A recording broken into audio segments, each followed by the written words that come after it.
वाइटलिस्ट 24 में आपका स्वागत है। आप देख रहे हैं कि मैं हमारे रूबरू हैं कलकत्ता की जानी मानी एक सोशल एक्टिविस्ट शायरा शाह हलीम। मैडम, आपका इस्तकबाल है वाइटलिस्ट 24। नमस्ते, अस्सलाम वालेकुम, आदाब सारे दर्शकों को बहुत सारी शुभकामनाएं। बहुत ही गंभीर एक मुद्दा हमारे हिंदुस्तान में चल रहा है। 2002 का एक घटना है जो गुजरात में हुआ था, बिल्किस बानो के हवाले से। उनके ख़ानदान के तमाम लोगों को बर्बरियत के साथ कत्ल किया गया और उनके साथ गैंग रेप हुआ। इसके जुर्म में 11 लोग कस्टडी में थे।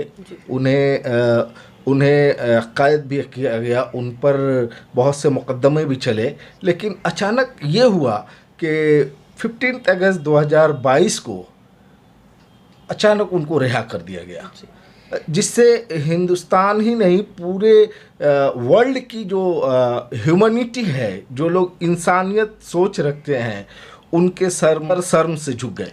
जी, ये बहुत ही एक शर्मनाक बात है कि 2002 में वो जो इतना बड़ा एक हादसा हुआ जहाँ पे बिल्किस बानो के जो परिवार के सदस्य 11 से ज़्यादा जो है ये जो दंगेबाज जो हैं उनने कत्लेआम करा। उनकी 3 साल की बेटी थी और उनका सर जो है फोड़ा, पत्थर से फोड़ा, और उनने सोचा कि बिल्किस बानो भी शायद गुज़र गई हैं तो उनको छोड़ दिए, लेकिन गैंग रेप करके बाकायदा छोड़ दिए। तो सोचिए, जो महिला पिछले 20 साल से न्याय के लिए लड़ रही हैं, मतलब कोर्ट कचहरी कर रही हैं, यहाँ से वहाँ, यहाँ से वहाँ, वो देख रही हैं कि जो उनके रेपिस्ट और जो उनकी फैमिली के जो पूरे किलर्स हैं और क्रिमिनल्स इतने बड़े लेवल के, वो उनको राहत मिल रही है, उनको जो है कोर्ट रिहा कर लिया, वो भी 1992 रेमिशन पॉलिसी लेकर। 2014 में तो रेमिशन पॉलिसी जो है वो बदली है, लेकिन कुछ ना कुछ वो क्लॉजेस डालकर और बोल रहे हैं कि कोई तो बोल रहा है कि वो ऊंची कास्ट के थे, गुड बिहेवियर थे। भैया, अगर क्रिमिनल्स जो हैं अगर ऊंची कास्ट के हैं तो वो क्या एक रीज़न बनता है उनको जल्द रिहा दाने का? और लेकिन और सुन रहे हैं कि वहाँ जो बिल्किस बानो का जो गांव है, वहाँ के लोग घबरा कर अपना सामान पैक करके बाकायदा वो छोड़ रहे हैं वो जगह, क्योंकि उन लोगों को पैरोल में भी इन लोगों को बीच बीच ये आते रहते थे और ये लोग सुनने में आया है धमकियां देते थे उनके गांव जा के, देखिए अगर हम लोगों को ये रिमिशन मिल जाएगी या हम लोगों को राहत मिल जाएगी कोर्ट से, हम लोग आके आप लोगों का नुकसान करें।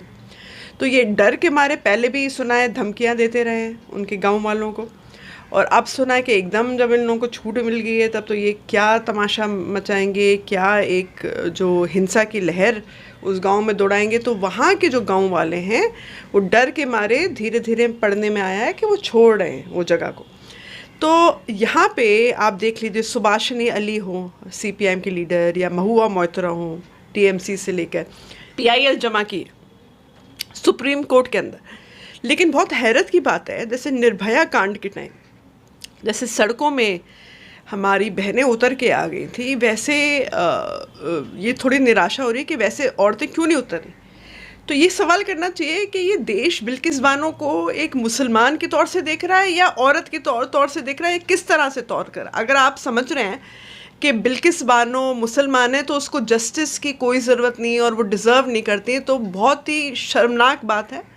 क्योंकि यहाँ पे जो है हम लोग लड़ते आए हैं इक्वल सिटीजनशिप के लिए। NRCCA के दौरान हम लोग क्यों लड़े थे? क्योंकि ये हम लोगों के संविधान में है ही नहीं कि आप किसी भी व्यक्ति को डिस्क्रिमिनेट करें उसके रिलीजन के प्रति। तो यहाँ पे देखा जा रहा है, यहाँ पे फुल खुलेआम डिस्क्रिमिनेशन चल रहा है। क्यों भाई? उनको लग रहा है जस्टिस रस्तोगी क्या एक स्टेटमेंट दिए कि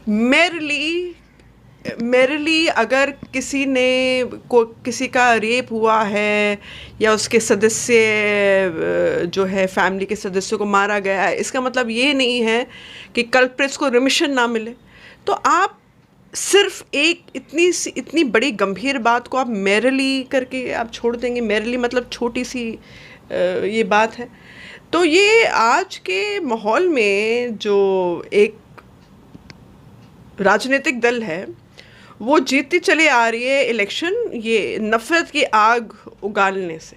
वो चाह रही है यहाँ पे लोग, जो हिंदू मुस्लिम की जो एकता रही है और अमन रहा है, गंगा जमुना की तहज़ीब है, उसको तोड़े और नफ़रत का शासन करे, और उसी के बलबूते जो है इलेक्शन जो है जीते चले जा रही है, और लोग मान भी रहे हैं। आप 15 अगस्त जो हिंदुस्तानियों के लिए बहुत ही महत्वपूर्ण जी, दिन है, वो जी।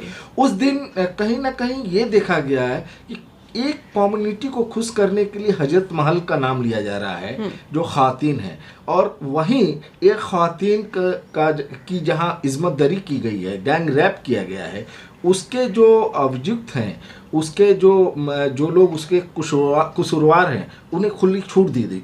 देखिए, लिप सर्विस है। देखिए, अगर आप हमारे आदरणीय प्रधानमंत्री जब 15 अगस्त को रेड फोर्ट के रैम्पार्ट से बोल रहे हैं औरतों की खुद मुख्तारी होनी चाहिए, विमेन एम्पावरमेंट की बात करें, उसी दिन 15 अगस्त के दिन ही आपने वो दिन चुना। ये जितने हार्डन्ड क्रिमिनल्स हैं जो रेप कर रहे हैं, गैंग रेप किए हैं, उनकी 3 साल की बेटी को बाकायदा मारा है, 11 से ज़्यादा पूरे फैमिली के सदस्यों को आपने कत्लेआम किया है, उसी दिन आप ऐसे गैंग रेपिस्ट और मर्डरर्स को राहत देंगे? ये भी नहीं, वहाँ के इस पार्टी के सदस्य के लोग और ख़ासकर महिलाएं उनको माला पहनाकर उनका स्वागत कर रही हैं, उनको मिठाई लड्डू दे रही हैं मुंह के अंदर, आरती उनकी उतारी है जैसे कि वो कोई बहुत बड़े कोई नेता हों या बहुत बड़े कोई गुरु हों। मैडम, इसकी क्या वजह है? वजह गंदगी है, ये पार्टी नफरत फैला रही है। मैं बता रही हूँ, पहले माहौल ऐसे नहीं था, लेकिन अभी माहौल जो है बद से बदतर हो गया है, क्योंकि ये राजनीतिक दल चाह रहा है कि वो राजनीति नफरत के बलबूते जो है इलेक्शन लड़ती चले जाए। उन लोगों का एजेंडा यही है, इन लोगों का एजेंडा डेवलपमेंट में इनका कोई भी रुचि नहीं है। उनको यहाँ पे कोई भी रुचि नहीं है कि वो यहाँ पे हमारे युवा शक्ति के लिए कोई जॉब्स ढूंढे। इन्फ्लेशन के बारे में कोई नहीं ढूंढ रहा। हम देख लीजिए पोल्यूशन लेवल्स जो है, आप एयर इंडेक्स की बात कर लें, दिल्ली की बात कर लें या कलकत्ते की बात कर लें, कोई भी बड़े शहर की बात कर लीजिए, आप पोल्यूशन इंडेक्स देख लीजिए। लेकिन नहीं, उनका एजेंडा यही है।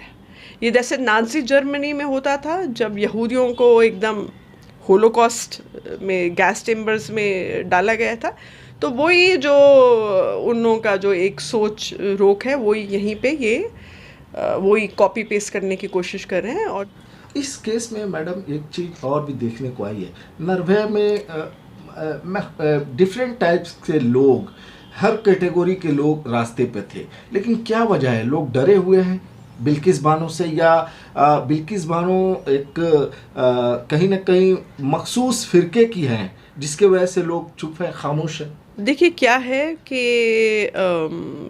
ये निर्भया कांड के टाइम ये बहुत लोग, मतलब सोचिए, बहुत राजनीतिक दल, कांग्रेस भी बहुत एक्टिव थी, बहुत लोग राजनीतिक दल भी एक्टिव थे, बहुत लोग उतर भी गए थे। तो मेरी विनती है कि जितने भी यहाँ पे विरोधी दल हैं, राजनीतिक दल हैं, आप लोग थोड़ा यूनाइट हो जाइए, क्योंकि ये अभी एक कोई यहाँ पे इलेक्शन नहीं हो रहा है, यहाँ पे एक सामाजिक ये एक मुद्दा है जिसमें यूनिटी चाहिए सारे राजनीतिक दल की, कि यूनाइट होकर आप लोग इस बात का कुछ एक निर्णय लें और प्रेशर डालिए कि ये बात जो है बिल्कुल हम बर्दाश्त नहीं करेंगे। इस तरह के क्रिमिनल्स को खुली छूट मिलेगी, वो भी 15 अगस्त के दिन, और वो लोग वहाँ पे सुना है धमकियाँ दे रहे हैं, तो इस बात का यहाँ का कोई भी सिटीज़न इस बात को बर्दाश्त नहीं करेगा। तो थोड़ी यूनिटी होनी चाहिए राजनीतिक दल में, और यहाँ के नागरिकों में भी कुछ एक कॉन्शियस होना चाहिए, एक अपना एक ज़मीर होना चाहिए कि भाई ऐसी बातें यहाँ पे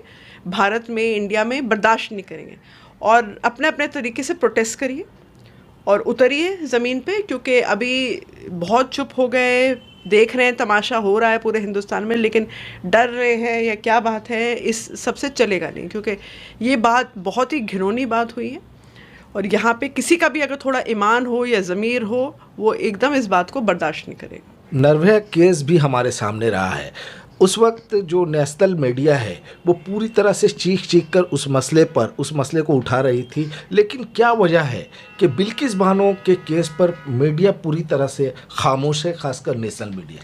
देखिए, आजकल जिस तरह से नक्शे कदम पे जो मीडिया चल रही है, उनसे कुछ अभी कोई प्रेरणा नहीं मिलती, या कुछ उनसे कुछ दिलासा, या कुछ उनसे कोई आशा भी नहीं रही, क्योंकि वो सब के सब बहुत सारे जो हैं गोदी मीडिया बन गए। वो बस सरकार को खुश रखने में महफूज है, लेकिन उनसे कठोर प्रश्न नहीं करी, कि अकाउंटेबिलिटी नहीं ले रही। मीडिया का जो सबसे बड़ी रिस्पॉन्सिबिलिटी है अकाउंटेबिलिटी लेना, रिपोर्टाज करना, रिपोर्ट करना इंसिडेंट्स जैसे वो ट्रांसफायर हो। लेकिन वो क्या प्रश्न करिए, आप आम कैसे चूसते हैं मोदी जी, आप थकते क्यों नहीं हैं मोदी जी, आप इतनी, आपकी स्किन कितनी अच्छी चमक रही है मोदी जी, ये कोई प्रश्न? भैया अकाउंटेबिलिटी लीजिए, पूछिए। कहीं ना कहीं मीडिया की भूमिका शोचनीय है। जी, आप लोगों के ऊपर बहुत भरोसा है कि आप लोग जो है इस बात को आगे लाएंगे, तभी कुछ बात बनेगी, क्योंकि मीडिया को तो जिम्मेदारी लेनी चाहिए, क्योंकि आप लोग नहीं लेंगे तो फिर कौन लेगा? तो नेशनल मीडिया तो खामोश है, जो बड़े बड़े जो चैनल्स हैं वो लोग तो कुछ डिबेट नहीं कर रहे। मतलब डिबेट की तो कोई बात ही नहीं रही, लेकिन कुछ तो हल्ला मचना चाहिए ना। निर्भया के ऊपर पूरा हिंदुस्तान जो है इस बात पे जस्टिस और निर्भया लेकर आ गया था, ज़मीन पे उतर आया था। तो इस बात पे भी हल्ला होना चाहिए, इस बात पे भी लोगों को जो है सड़क पे उतर जाना चाहिए।